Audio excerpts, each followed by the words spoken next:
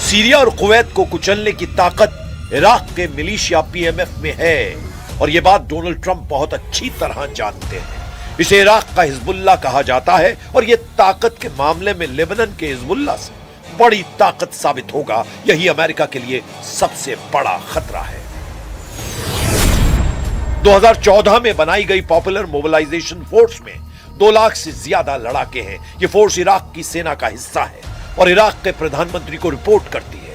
लेकिन दूसरा सच ये है कि इस फोर्स को पूरी तरह ईरान कंट्रोल करता है। हथियार भी ईरान देता है, ट्रेनिंग भी ईरान देता है और लड़ाई का ऑर्डर भी ईरान से ही आता है। पीएमएफ ईरान के सुप्रीम लीडर यानी मुस्तफा खामनेई को अपना लीडर मानते हैं। इसी फोर्स ने इराक से आईएसआईएस का सफाया किया था। अगर ये 2 लाख लड़ाकों की फौज कुवैत और सीरिया की तरफ बढ़ी तो समझ लीजिए कि ईरान युद्ध एक इलाकाई युद्ध में तब्दील हो जाएगा और फिर ग्राउंड ऑपरेशन के काउंटर अटैक की जद में अमेरिका के साथी देश भी जाएंगे। ईरान के मिसाइल हमले का एक नया वीडियो देखिए। यहां अमेरिकी सैनिक ईरान के मिसाइल अटैक को रिकॉर्ड कर रहा था।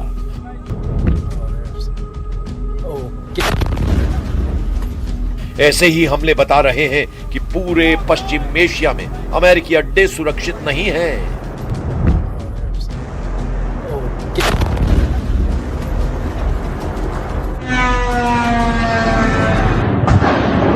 इराक के इरबिल में अमेरिकी कंपनी के एक ठिकाने पर ईरान का शाहिद ड्रोन टूट पड़ता है। ऐसे हमलों को रोकने में डोनाल्ड ट्रंप नाकाम साबित हो रहे हैं।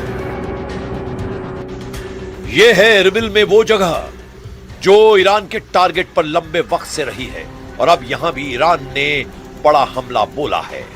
कुल मिलाकर अमेरिका का ग्राउंड ऑपरेशन बहुत बड़ी चुनौती लाने जा रहा है। तो आगे का रास्ता क्या है? हॉर्मुज में घिर चुके ट्रंप ईरान को तोड़ने के लिए हर कोशिश में जुटे हुए हैं। उनकी सेना ईरान के करीब पहुंच चुकी है।